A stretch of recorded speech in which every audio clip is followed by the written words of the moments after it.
Darryn Peterson looks like the pick is in. Number 2 overall, going to the Utah Jazz. The 19-year-old, 6'4". We talked about his electric scoring ability, but I'm going to hit on the obvious here, the injuries. I mean, the huge conversation around Darryn Peterson throughout his freshman year of college was, is he healthy? The load management conversations, the not playing a full 40 minutes in big games that he needed to win. What's the concern here for picking Darryn at number 2, but not quite sure if he's healthy enough to be this franchise player? I mean, there's definitely obviously concern with Darryn Peterson, but ultimately we're talking about a guy who's 6'5" with a 6'10" wingspan. He's an absolutely unbelievable scorer. And at the high school level, we saw him on ball, running a high dose of pick and roll for prolific prep, and playing at a high level, both as a scorer from 3-point range, mid-range, getting to the basket, creating for others, averaging nearly 7 assists per game, low turnovers. And then in college, he looked like Ray Allen. He was dealing with an injury. The cramping thing is weird. It's super weird. It's very weird. Yeah. The creatine story feels like it's just an excuse to me. From people I've talked around the league, it very well could be. But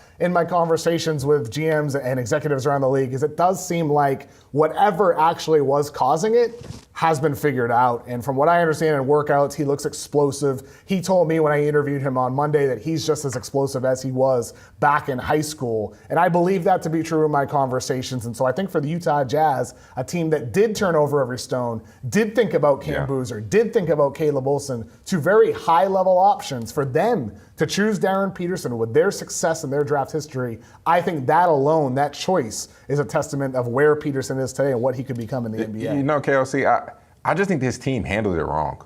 I think they handled the situation wrong. Kansas, that is. Yeah. Okay. Yeah. Yes. Yeah. I think they handled the situation wrong. They should have handled it better. But nonetheless, when we talk about his game, my biggest concern is, can he be an on-ball playmaker? Yes, we saw it in high school, but we know that there's levels to this. So when you get to Kansas to have 38 turnovers and 38 assists, to me as a one-to-one guy, your sample size isn't good enough. Now, we know his big moments were extremely big. They were extremely loud. My man is an elite level scorer and will fill it up with the best of them.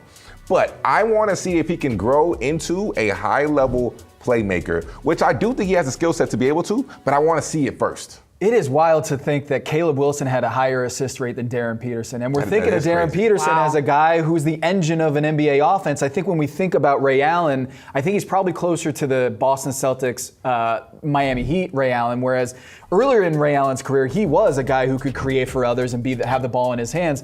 And my question, KOC, is like, do you think it was the system that he was playing in that he wasn't able to get those playmaking opportunities? Because it is, for me, not maybe a red flag, but it is something I'm flagging. I mean, as we talked about in my podcast, I think with like that assist percentage, it is concerning, undoubtedly, Tom. I think it's 2 things. It is partially the Bill Self system. I think it is also the fact that Bill Self couldn't trust Peterson to be on the floor, and so therefore he couldn't empower him to run the offense because he didn't know if he'd have Peterson. I mean, Peterson sat out a game against Arizona 15 minutes before the game because he had a super high fever. He had flu and he wasn't able to play. And so like there was just certain weird things that happened over the year, whether it was due to the strain he had in his leg, whether it was due to the cramping, whether it was due to the flu.